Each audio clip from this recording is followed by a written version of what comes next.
All glory to some Vaishnav devotees. Devotees, we thank you for being here today, the 16th day of the first month of 2025.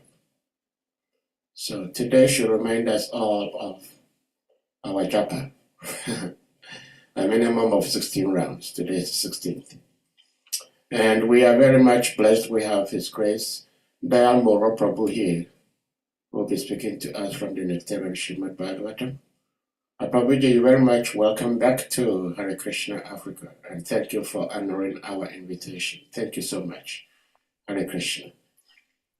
I hope your place is not too cold. It's very cold here. Really? How cold? Well, thank you. Dear devotees, well, without further ado, Prabhuji, we may put the verse on the screen and then you take it over from here. Hare Krishna. Hare Bol. Hare Krishna. Thank you so much for having me again. Very kind to invite me. And so I was asked to speak on the third canto, 5th chapter, verses 37 to 38. Yes.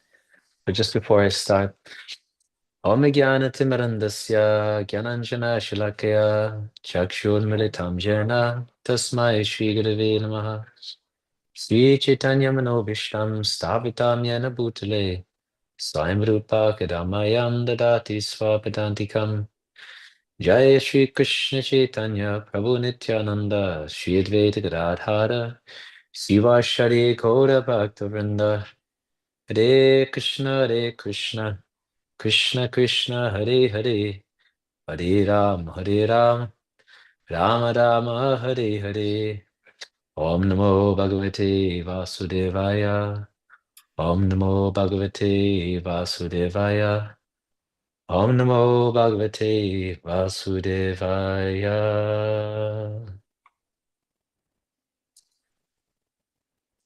Text 37. The 5th chapter, the 3rd canto. Chapter entitled Vidura's Talks with Maitreya. Bhutanam Nava Adinam Yadyat Bhavyavavararam Desham Paranu Samsargat Yatasankyam Gunan Vidu. O gentle one, of all the physical elements beginning from the sky down to the earth, all the inferior and superior qualities are due only to the final touch of the glance of the Supreme Personality of Godhead. And then the verse with the purport is 38. Ite diva kala Vishnu kala mayang shalingina nanatvat shwa kriyanisha rochu pranjalayo vibhum.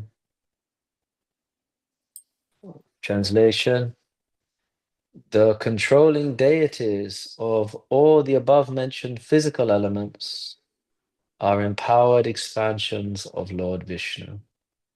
They are embodied by eternal time under the external energy, and they are his parts and parcels.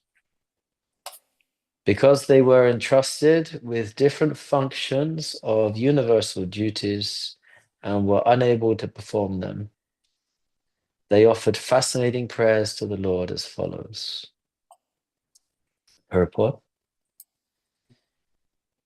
the conception of various controlling demigods who inhabit the higher planetary systems for the management of universal affairs is not imaginary. As proposed by persons with the poor fund of knowledge, the demigods are expanded parts and parcels of the Supreme Lord Vishnu, and they are embodied by time, external energy, and partial consciousness of the Supreme. Human beings, animals, birds, etc. are also parts and parcels of the Lord and have different material bodies. But they are not the controlling deities of material affairs.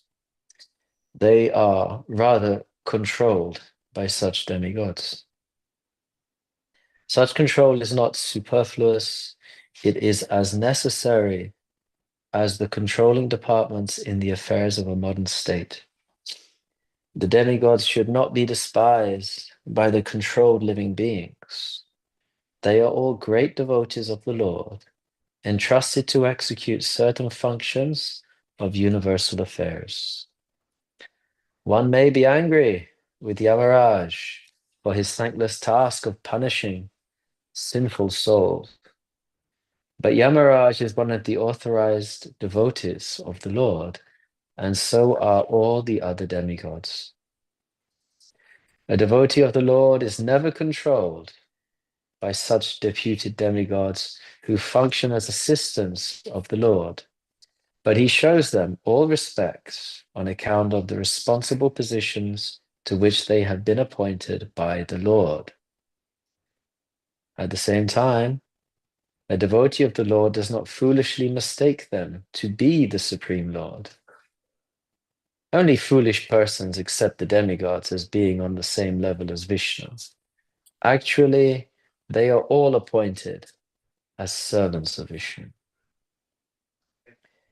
Anyone who places the Lord and the demigods on the same level is called a Pashandi, or atheist.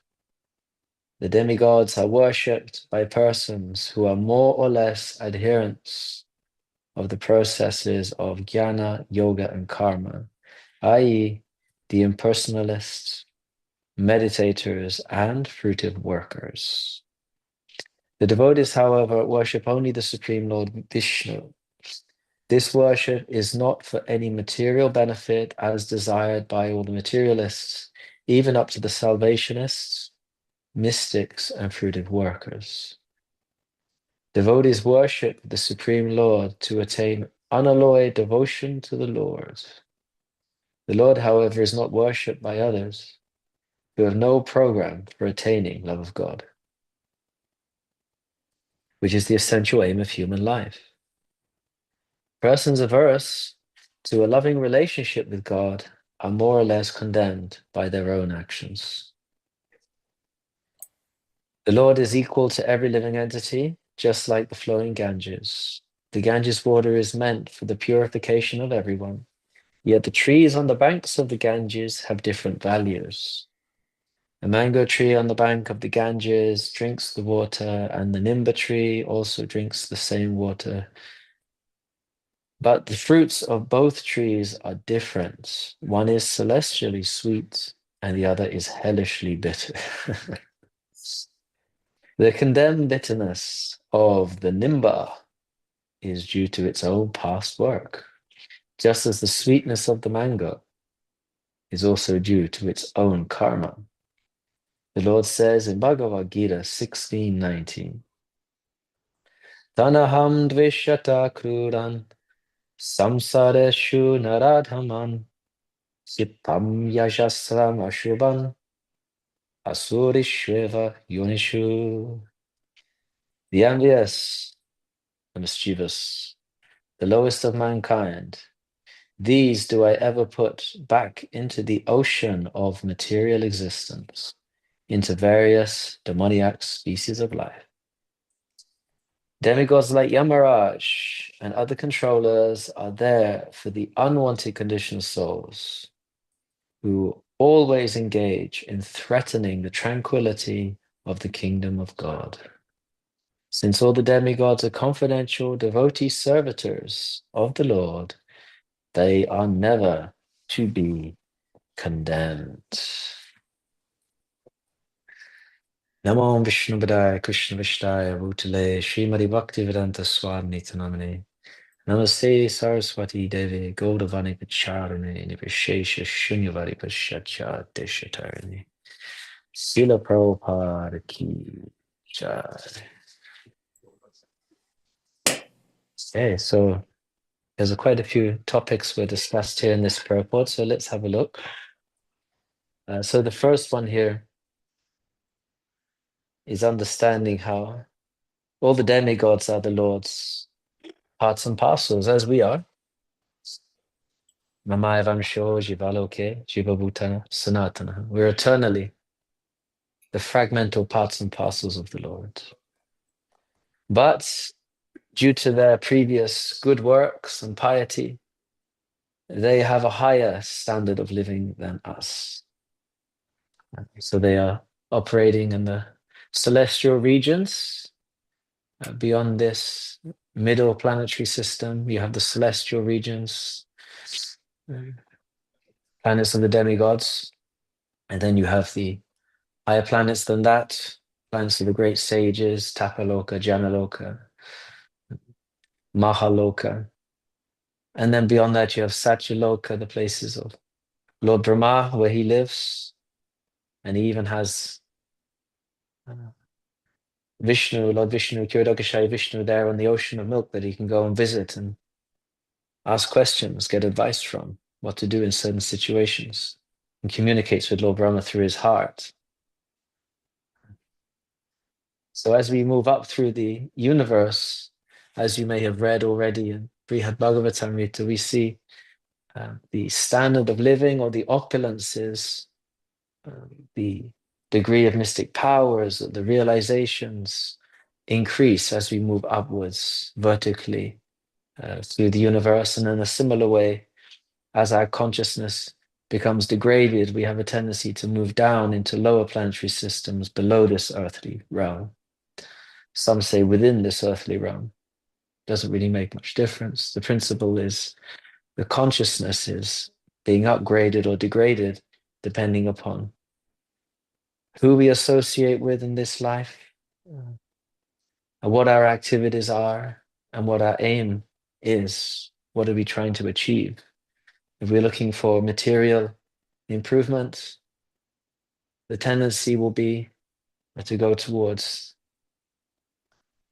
lower species of life whereby we can better enjoy material happiness in a body suitable for that, a gross body.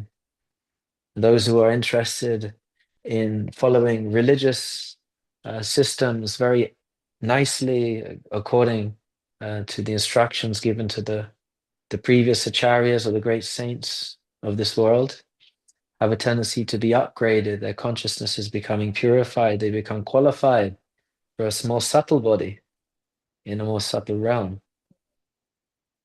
And similarly, those who operating on the transcendental platform in pure love for Krishna, Vishnu, one becomes qualified for a spiritual body in the spiritual world, spiritual realm.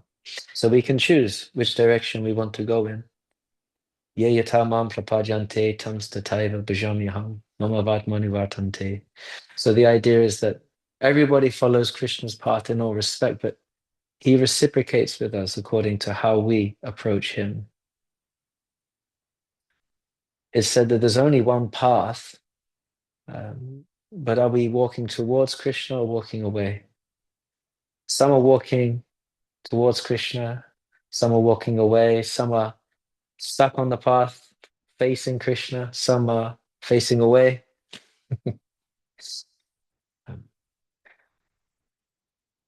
Some get diverted by all the distractions on the sides and get lost over there for a while. But it's one path. So the demigods are those who, due to their previous pious activities, are being given great responsibility and have the empowerment through which to exhibit that responsible nature in service of the Lord to help him control this material world. As we know, the Lord is simultaneously everywhere and somewhere else. And we are reading in Ishopanishad recently in the first shlokas there. The Lord is everywhere. He's within our hearts, but at the same time, he's not there. He's somewhere else. Because Krishna never leaves Vrindavan. Why would he leave Vrindavan? It's Radharani is in Vrindavan, the cows, river, Yamuna, the forests, his friends, Mother Yashoda, Nanda Maharaj. Everybody is in Vrindavan. Why would he leave? There's no chance he'll ever leave Vrindavan. At the same time, he has his duties to perform, and if he doesn't uphold those duties, this whole world will be put to ruination. So, for the benefit of the wandering souls who are going here and there, Ramada Brahmite Konye Bhagavana Jiva Guru Krishna Prasadivai Bhakti Lata Bija. The living entities are wandering all over the Brahmanda, the creation, going here and there. And if by some great fortune they come across a spiritual master, Krishna helps them by sending them a guru, then their real life can begin. But we have this tendency to wander, and we may have noticed that in our own lives, a tendency to loiter here and there, just curiosity, trying to experience something different, something new. For example, many years ago, I was at a Glastonbury festival. It's a big festival over here in the UK. Maybe you've heard of it, I don't know. And many bands play there, very famous. And there's different areas of the festival. There's the hippie section, there's the dance music section, there's the spiritual section, and you can move between these different worlds. And it feels like you're traveling into completely different atmospheres, and you can be a different person and exhibit different behaviors. Very interesting how the human being always wants to taste different worlds, even if we're not consciously aware of that. That's our inherent nature, is to be in a different world. But there it is. And that also takes place at nighttime when we dream. We enter a different world, different reality. And some people really love that. They want to dream more and more, develop those dreams. Sometimes people try to get into lucid dreaming so they can stay in that world as long as possible and control that world. Others try to also hallucinate through drugs to enter into different worlds, different states of consciousness. So there's this desire, this inherent desire to explore different types of reality. It's undeniable, looking for the ultimate reality. But unless we have knowledge of that ultimate reality, we will always settle for some inferior level. And in one sense, you can make the argument that that's what has happened in the case of the demigods.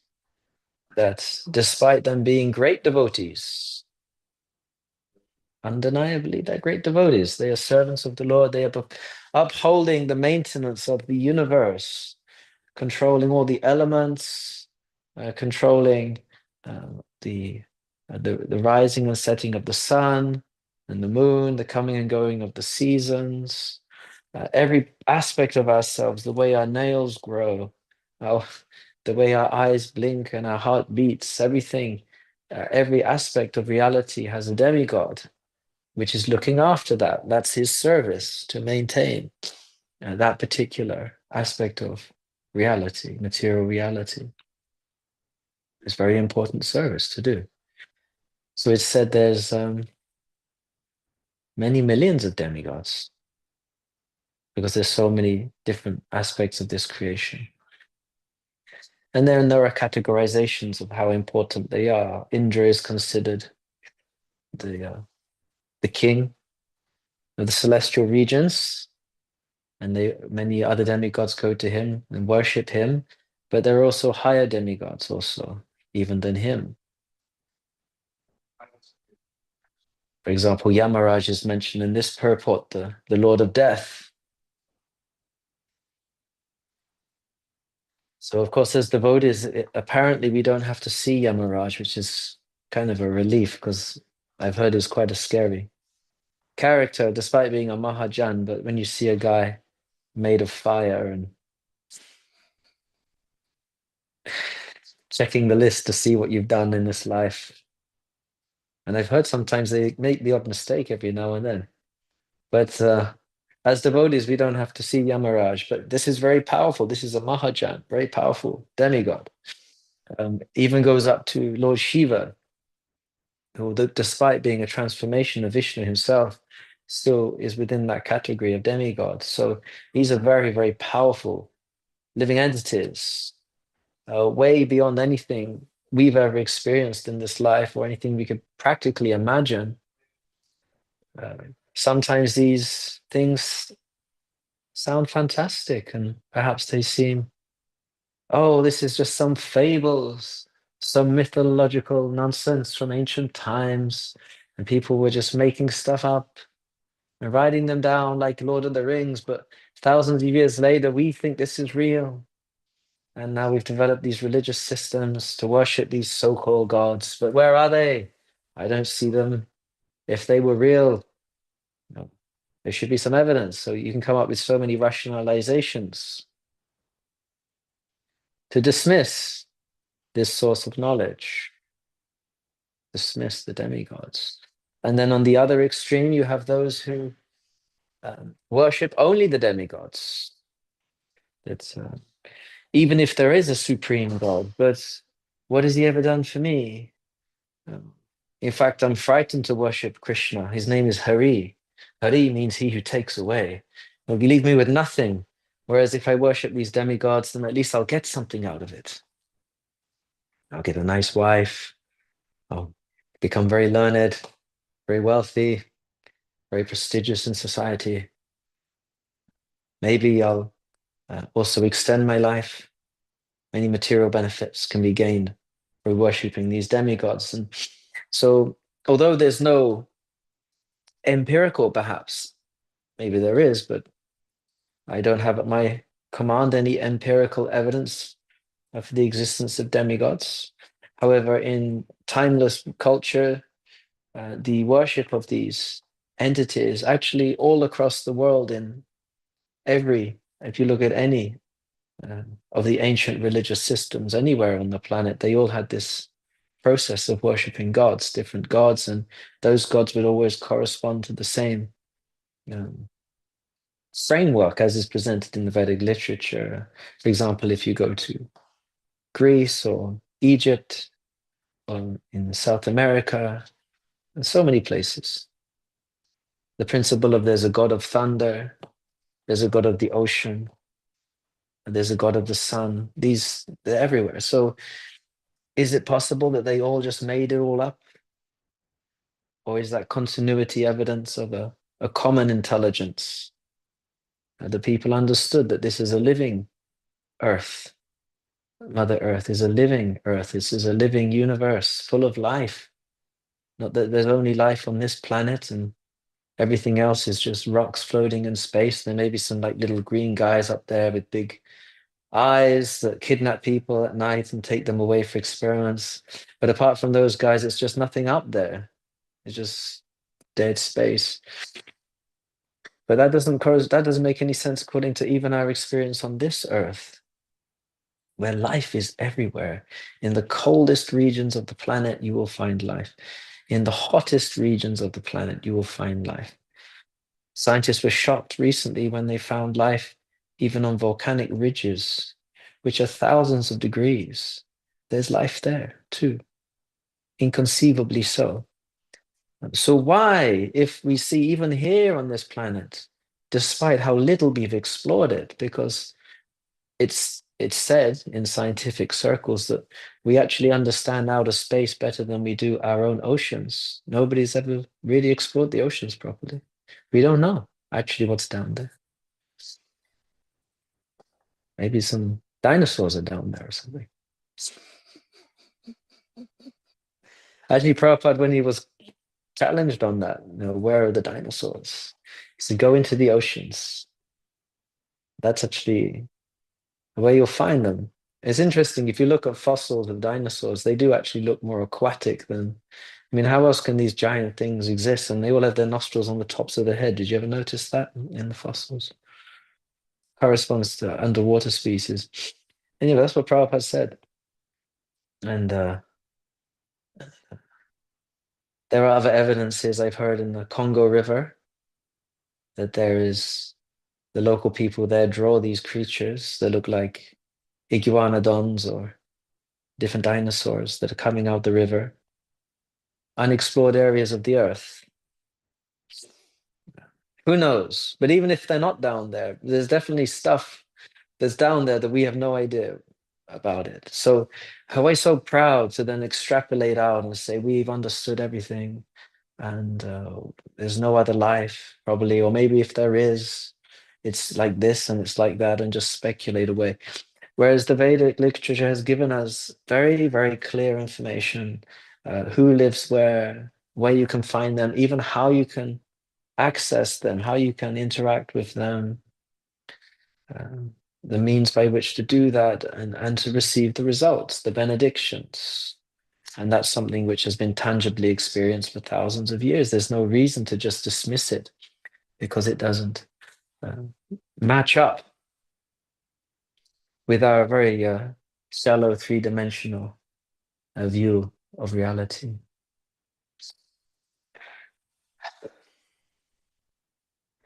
Yes, so these demigods, Yamaraj is demigod, but he's also an authorized devotee of the Lord. That there are so many demigods, and that they're all great devotees, and they're all great assistants of the Lord. And that anyone who places the Lord and the demigods on the same level is called a Pashandi, or atheist. So that's one of the offenses to the holy names of the Lord, to consider that the names of Vishnu are on the same level as demigods, such as Lord Shiva and Lord Brahma, is an offense to the holy name, the living name. Krishna is the source of these demigods. They're his parts and parcels. They're his limbs. In the same way as a king has his many ministers to perform all of the work of the kingdom, and the king doesn't have to leave his throne, or he can stay in his comfortable quarters with his wives, because everything's going on through his energies, through his ministers. In the same way, the Lord doesn't have to leave Vrindavan, he can stay in Vrindavan, and all of his parts and parcels are just running everything for him perfectly. Isn't that amazing? Imagine if you could do that. That, I don't know, if you were just sitting there and you were reading and you really wanted a drink, you can just expand yourself, and a version of yourself would go to the fridge and fetch the drink and bring it to you and wait there for the next instruction. You can just make versions of yourself to serve you. So we can't do that, but Krishna can do that as his potency. And then later on in the purport there, it's said, Prabhupada saying about how the Lord is equal to everybody. He's equal to all. How we approach him, he reciprocates. And according to our karma, we're getting our rewards or we're getting our reactions. Yeah. So these demigods who are performing the different universal functions are great devotees, and as we read on, whoever's going to be giving classes after this one, you will start to read the beautiful prayers that the demigods are going to be chanting towards the Supreme Personality of Godhead. Their qualification, their devotional qualification, their piety is clearly revealed through these prayers, and these prayers are very good for us to read. You'll notice that throughout Prabhupada's books, whenever there's prayers, there's very nice purports, sometimes very, very long purports, because these prayers are so important for us to capture the mood of the pure devotees, to also repeat these prayers, because sometimes our own prayers may not be so ideal. So we can read the prayers of the great devotees, recite them, memorize and recite them with understanding. And in this way, we're in safe hands when we're offering our respectful worship to the Lord. So there you go. There's just some ideas I wanted to churn, but I thought it'd be fun this time to actually open up for questions, or any comments or any reflections or anything else anybody would like to add from today's reading? Hare Krishna. Krishna. Hare Krishna. Thank you so much, Dharma Prabhu. Thank you. Very beautiful, kind of all around discussion. Dear devotees, if anyone may have questions, comments, reflections you may want to ask or share, please indicate by using the hand emoji, and you'll be asked to unmute to speak or to share. Hare Krishna.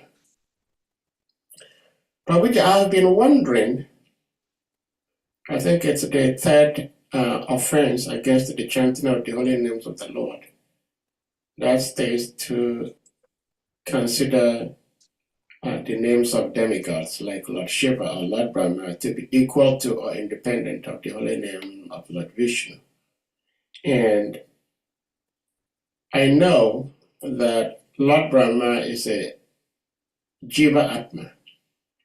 Sometimes Lord Vishnu himself assumes that position, but technically it is a position designed to be occupied by a living entity. But in the case of Lord Shiva, he's a very unique aspect of the same Lord Vishnu, where it says it's like milk now turned to yogurt. So I'm wondering why Lord Shiva should be considered a demigod when he is not a Jiva Atma per se. If you may help. Hare Krishna. Yeah. Well, Shiva Tattva is a very mysterious topic. And I can't pretend to be a realized soul who can explain these things. But just from what I've heard from others, much better devotees than me, is that, as we read in verse 37, which was very interesting actually, that O gentle one, of all the physical elements, beginning from the sky down to the earth, all the inferior and superior qualities are due only to the final touch of the glance of the Supreme Personality of Godhead. So that's really interesting, is how when Lord Vishnu, Karanadakashayi Vishnu, glances over the material energy, over the Mahatattva, and impregnates it with the living entities, and also with the time factor, which then drives the three modes of material nature from being in an inactive state to an active state, so that the universe can start to be created. So that glance is very important, the glance of Vishnu, because Vishnu and his glance are non-different, but at the same time there's some distinction there. And it's said that we know perfectly well that Vishnu is considered that although he presides over the mode of goodness, he is never touched by the material qualities.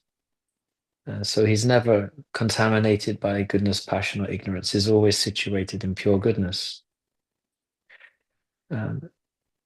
So it's described by the acharyas that when the Lord wants to create, but he doesn't want to contact the material energy, he doesn't want to touch it, inferior potency. He only wants to be in the association of his internal potency with Brahmadevi.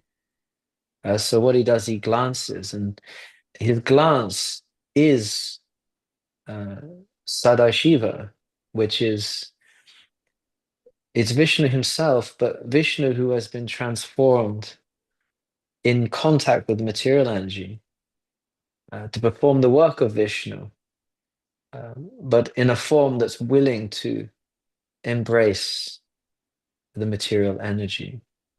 And of course, we all know the wife of Lord Shiva is Durga Devi, the material energy personified.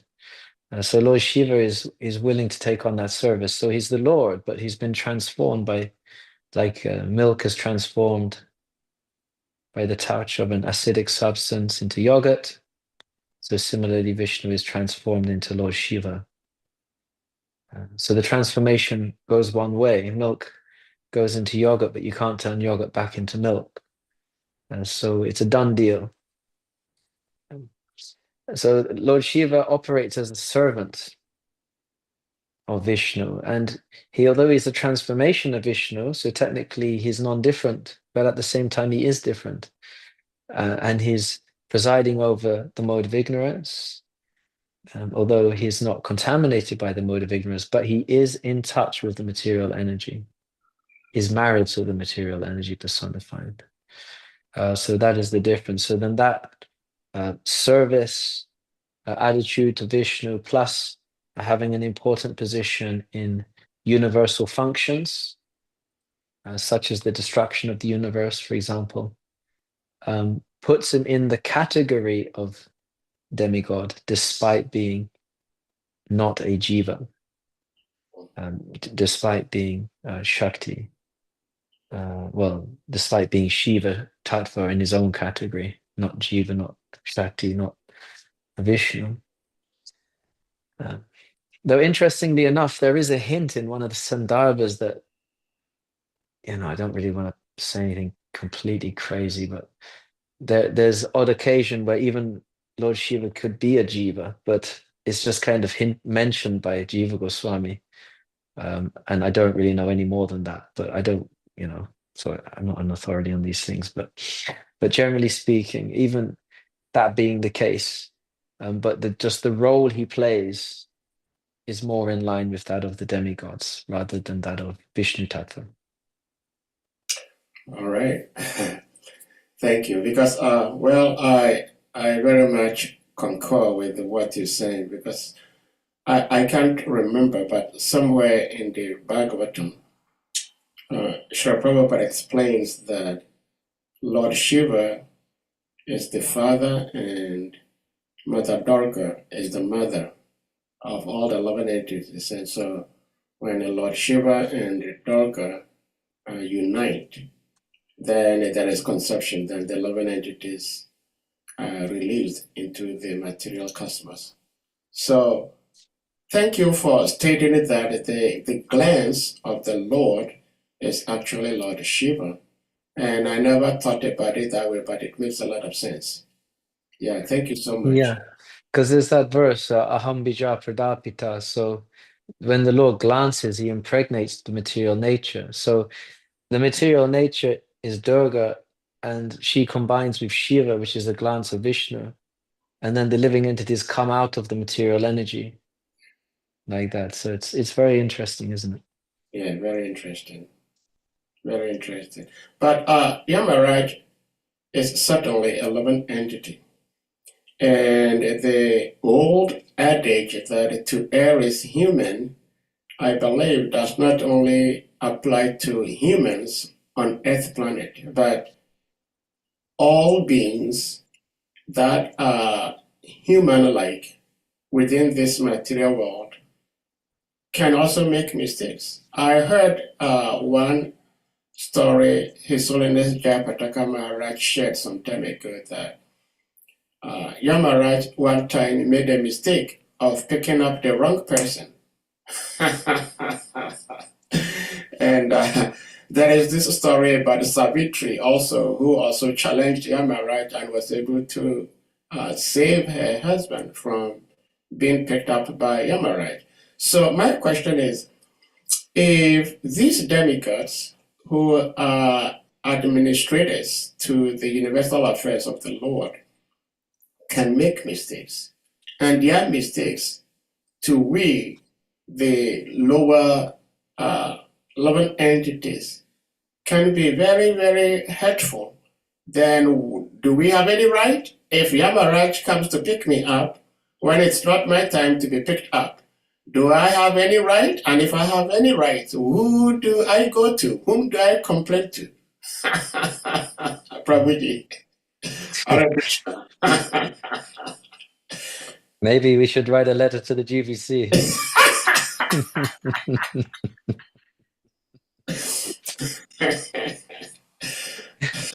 That's a good one.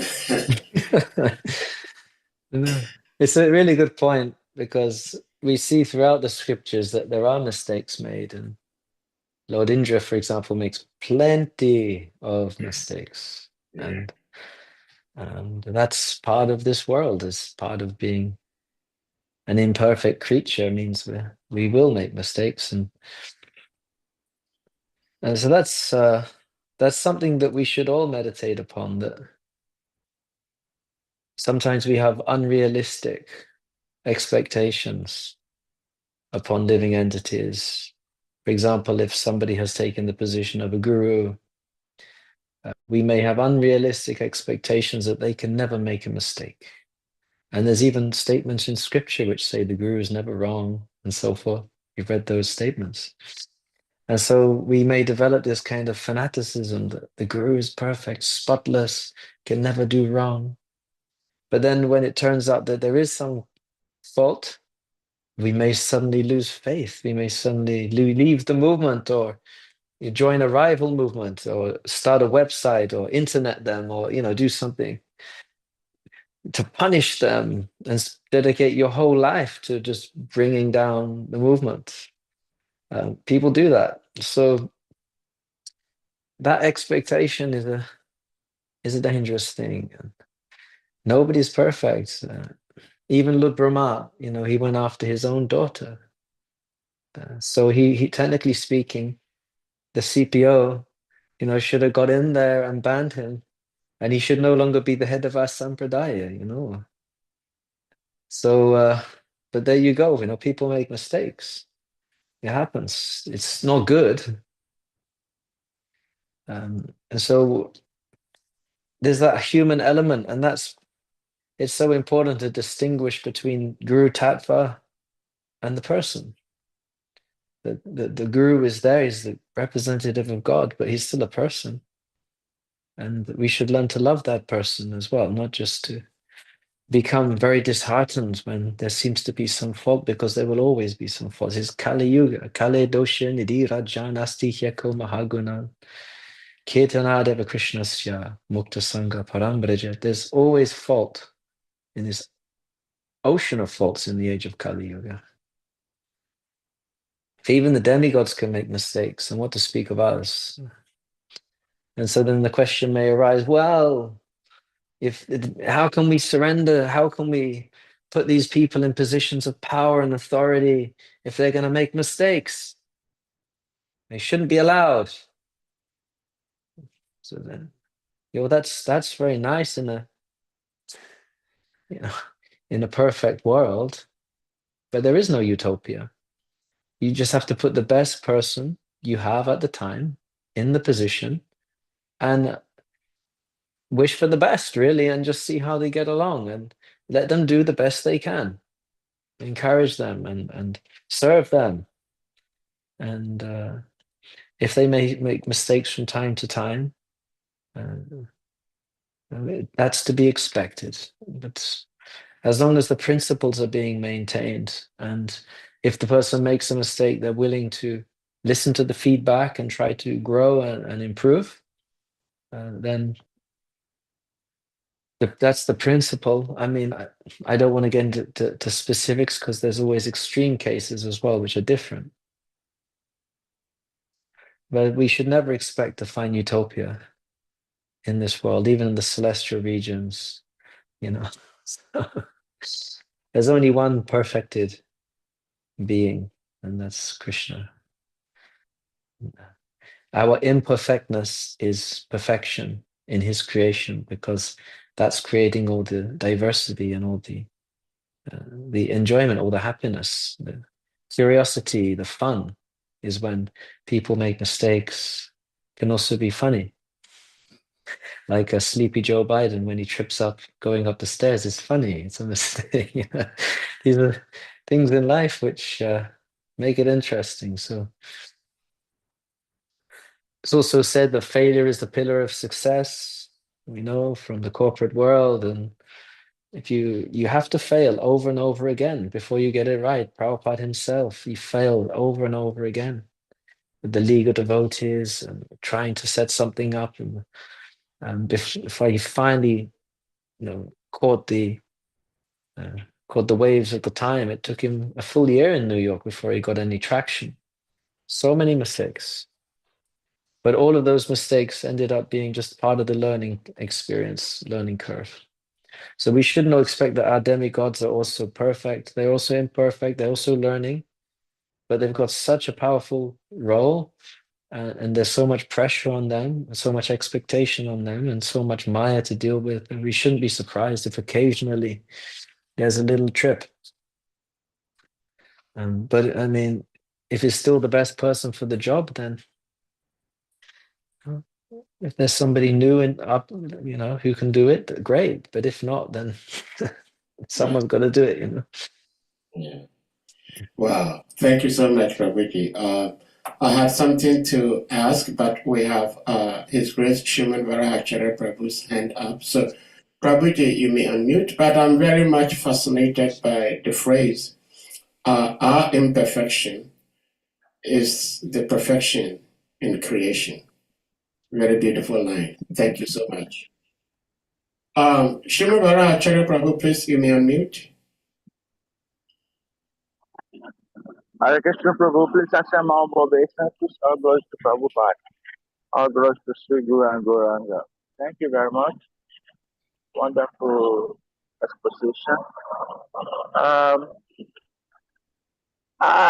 Anyway, you seem to reconcile some of your statements by saying that failures and imperfections lead to perfection. So many failures lead to, getting things right at some point.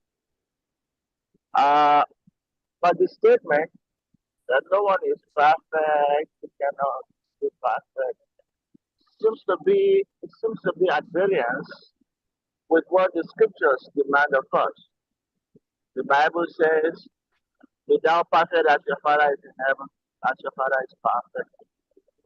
The Upanishad says, "Everything Krishna created is perfect and complete." So we should also, be perfect. So anyway, I just want us to also not lose the sight that we have been called upon to become perfect. And then the problem comes, your explanation is certainly okay, but the problem comes when those whom we look up to fall short. So it just right to the statement, if God rusts, what will I undo? And people just, they just rationalize, the need to keep looking up for upward to become impacted. So I think we have to draw the difference between our state of imperfection and and the call to become perfect as a duty. So this is my question and humble contribution. Thank you. Hare Krishna.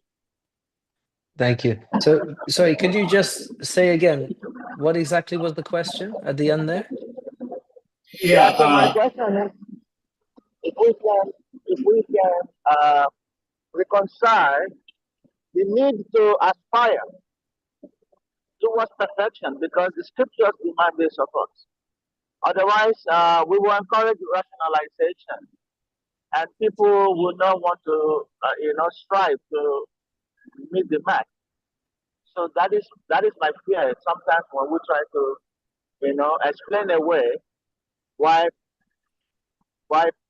some authorities do not act perfectly or do not live up to expectation. That's my question. So there's this striving for perfection, and that is what's recommended in our scriptures. At the same time, we see that those who are our authorities are not perfect.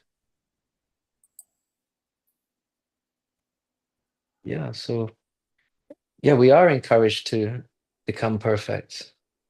And of course, the only way we can become perfect is by perfectly aligning ourselves with the complete perfect whole and act perfectly in that relationship. And then even there's layers of perfection There's perfect, there's more perfect, and then there's the most perfect. And we know that the most perfect, of course, is the gopis of Vrindavan, their perfect exhibition of love for Krishna, complete surrender and devotion, is the most perfect. Lord Chaitanya recommends that for us in the Chaitanya Charitamrita. So this striving for perfection is natural for us. It's natural even just in mundane affairs. Everybody in human civilization is striving for perfection in self-development, in their specific fields of expertise, striving for that, because that's natural for us to want to be perfect, because the soul, being perfectly made by the Lord, is, when perfectly aligned with the Lord, becomes perfect. But until that moment, we should understand that we are imperfect. As long as we have material body and mind, we are imperfect, because this is an imperfect world. It's designed like that. And so we should never expect utopia here. And so to hope that our authorities are operating on the eternally liberated platform is a big ask. It's a bit much, because in reality, it's not so often you get a Mahapurusha, an eternally liberated soul coming to this earth. It doesn't happen that often, So we can't expect that everyone's going to be like Srila Prabhupada and faultless in every way. No, that's not going to happen. So that's not what authority is about. Authority is not about being that the authority has to be perfect. The authority is just the person who's willing and agreed to take up some responsibility, and that people have agreed to allow him to represent them, him or her to represent them as their authority. So that relationship is there. You can't enforce your authority upon somebody unless they agree that you are their authority. Otherwise, that's not really a spiritual movement. That becomes a cult. So to avoid that, it's a relationship-based program. And then if we see faults in the leaders, well, that's to be expected. And so there's ways and means of feeding that back.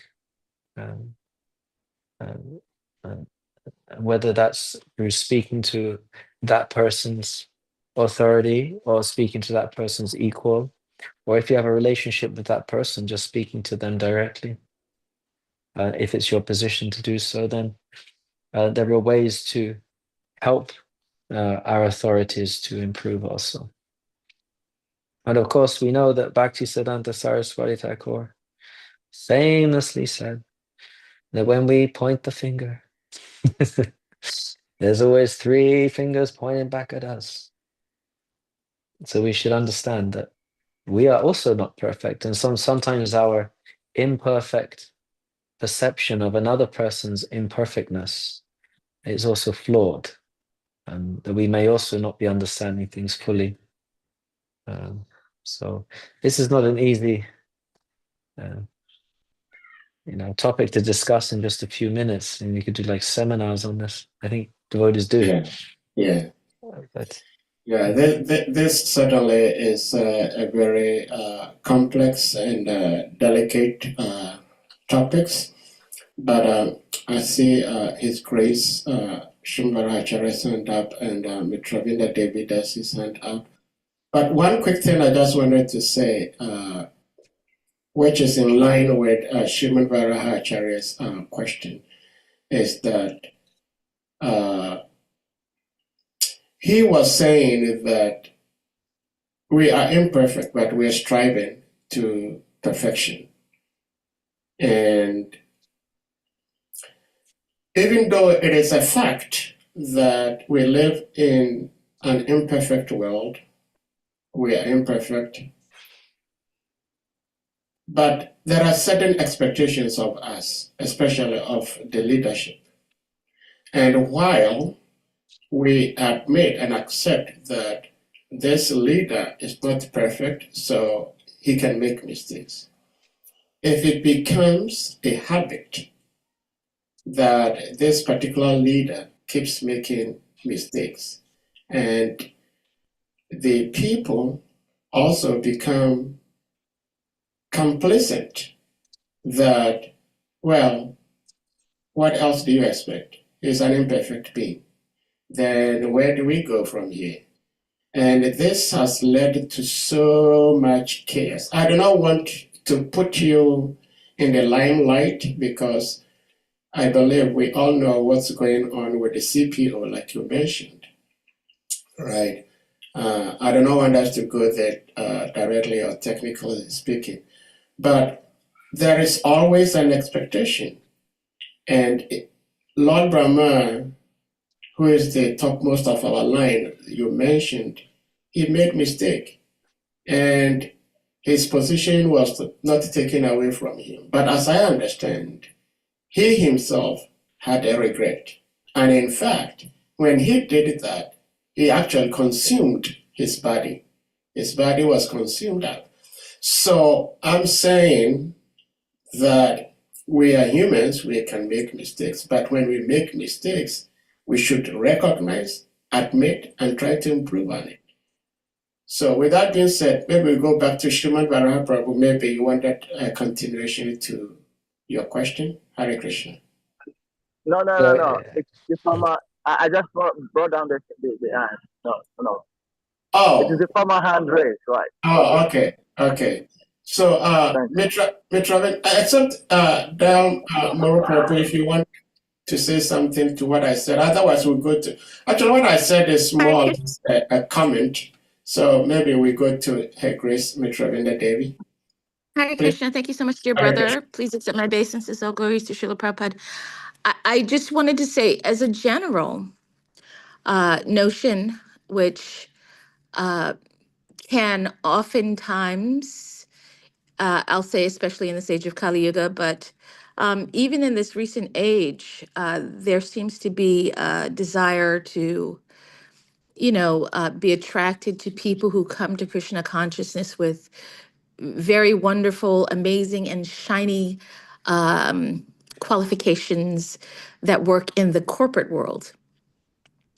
And of course, we are not perfect, but in general, if we're not at the very least understanding the foundations of bhakti, and exemplifying them and understanding them in a way that allows a person who is in a position of authority to be kind, be compassionate, to give some forethought to what their actions will be in any circumstance. Again, perfection notwithstanding, but at least have some semblance of the foundation of bhakti involved in their authoritative positions. If that is not seen as a norm, then I would, in my mindset, question whether or not they are actually capable of holding that position. Managing a building and other things is different from managing people. It's different from supporting people's spiritual journeys and helping them to become healthier, more grounded, stronger. And, uh, because, we watch others and we learn from others. And a lot of times people mimic others. So if those aspects of compassion, love, care are not being exemplified, then they might as well be running a McDonald's. So I think that we should definitely not be cavalier about those foundations of bhakti, which are in our process very specific, very, very specific. And if we're not, then we should definitely, make the adjustments. The leaders who put people in those positions should make those adjustments. And there shouldn't be multiple instances for people to either show that they are capable of following the path of bhakti by the very simple foundations of love, care, and compassion, or at least trying to understand them. Or if they are doing the opposite, then there shouldn't be very many instances for them to show that, in my opinion, humbly, as a mother and an aspiring servant. Hare Krishna. Yeah, thank you very much. I couldn't agree more. And our leaders should be exemplars. Otherwise, they are not leaders, they're misleaders. And it's not the same. Being a CEO and running some organization is not the same as running a spiritual movement. It's not the same thing, because you can just hire and fire your staff, but the devotees are not like that. First of all, you can't get rid of them because they're family. You can't just get rid of people. It doesn't work like that. Secondly, you can't just make decisions to achieve a certain objective without taking into consideration the feelings of everybody around. These are devotees, so we're on this ride together. So although that takes a lot more strain on the brain, it's harder for us to do that. But that's what's required from the leaders, to have that level of deep thought and reflection, and always maintaining the Krishna consciousness of the situation as paramount in any decision-making process. Otherwise, it can get really mundane real quick. And if any of you have had to sit through management meetings before, I have to admit I sit in a fair amount regularly. Being temple president, it's a real drag going to national meetings, because most of the time, why is it so boring? Because there's no topics of Krishna and his devotees being discussed. It's just nuts and bolts, administrative issues, institutional concerns, legal problems, and so on and so forth. And it just makes you wonder, is this what I signed up for? And the scary thing is that if you make a scene, you stand up, and which I've done, and say, look, we're not standing for this anymore. We want change. We want to go back to the essence. Then be careful, because when you do that, you may end up in the position of temple president or something very responsible. And that's a different kettle of fish. Sorry to use the metaphor. You start to realize how difficult that is, and it's not easy. But still, that doesn't change what has been said previously. And if our leaders are not up to the mark, then the leaders only have the authority that we agree to give them. They only have that authority that we've given them. And if the devotees are not pleased, then the devotees should get together and they can change the leader. But one of them have to be ready to stand up and take that leadership position. There cannot be a vacuum. And so it's all in our hands. You have the power. Thank you so much, Prabhuji. Well, sometimes based on the text and the purport of the class, certain things come out, even though one may not want to. Just like Lord Brahma did not want to create certain things in the creation, but the Supreme Lord asked him to.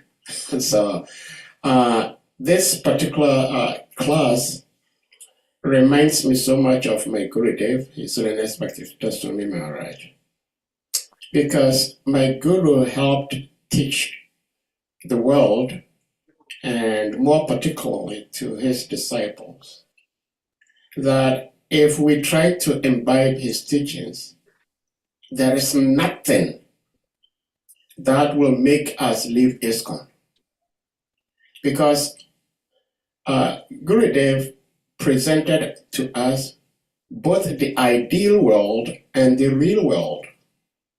And that's why I'm saying that your lecture today reminds me so much of my Gurudev, because my Gurudev taught us that, and in fact, Srila Prabhupada himself also said it, that even me, Srila Prabhupada, may disappoint you, but Krishna will never disappoint you. That goes to tell us that anybody, no matter what the name, the title, the color of the dress, or whatever, can disappoint us. But we should understand that Krishna will never disappoint us.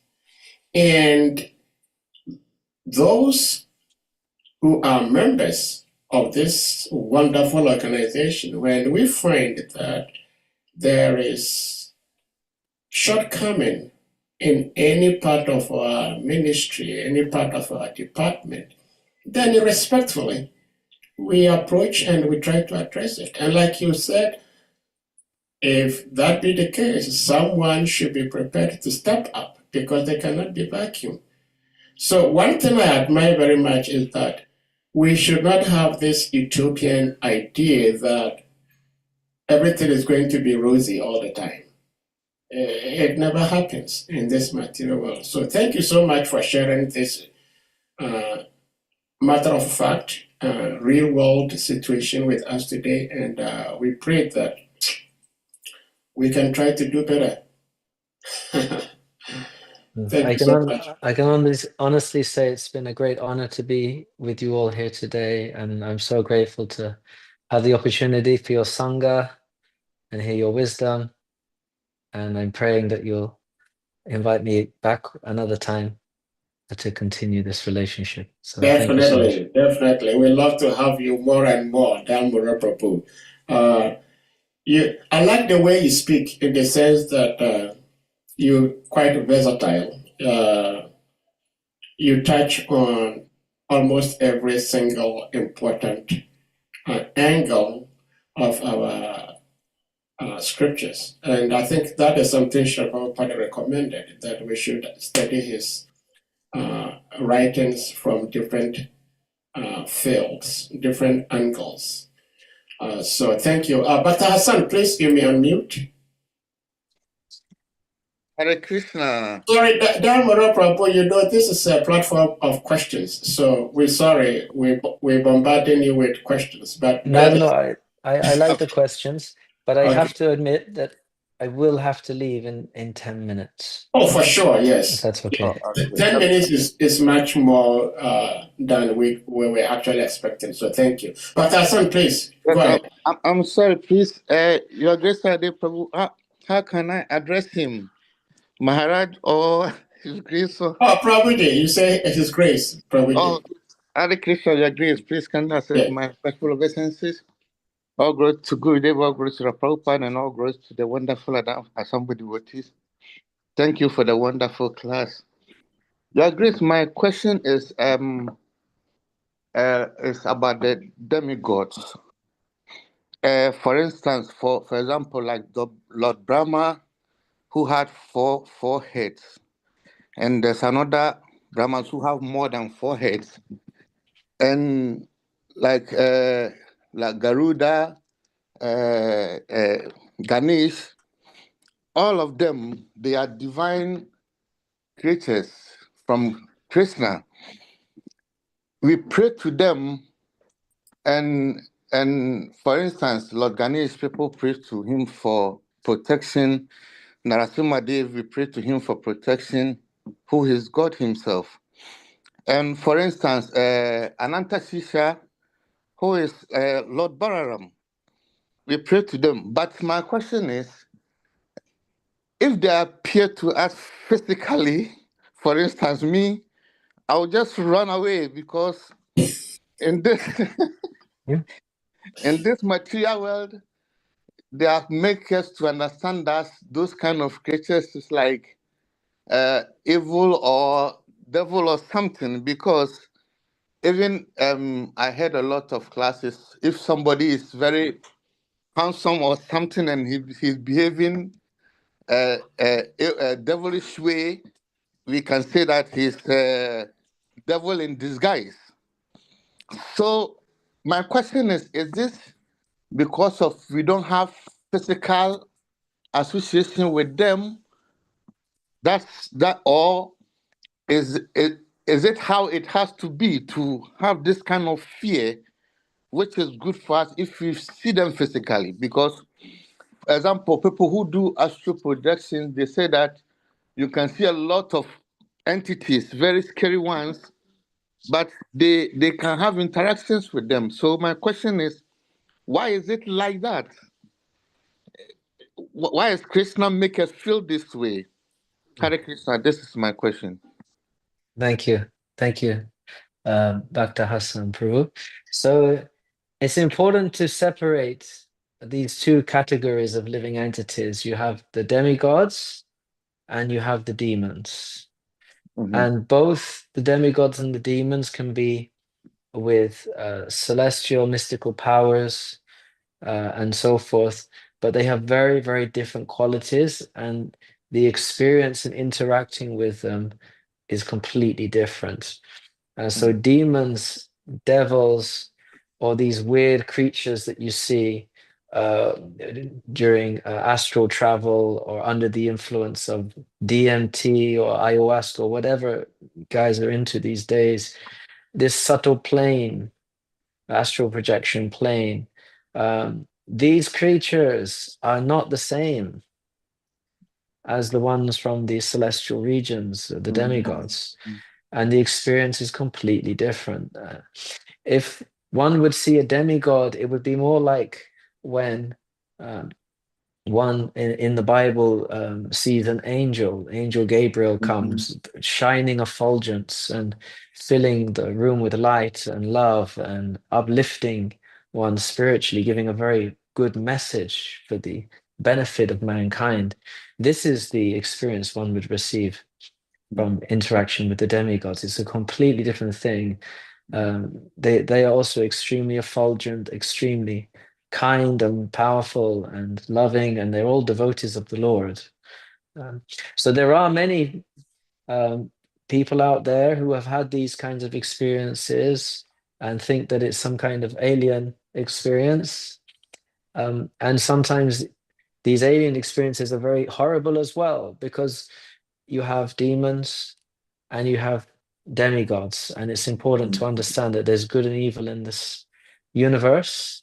And so as devotees, we are, through our practicing, through our process of purifying ourselves, we are coming in tune with a higher vibration. We're attracting the attention of the demigods rather than by participating in sinful activities, in ignorance.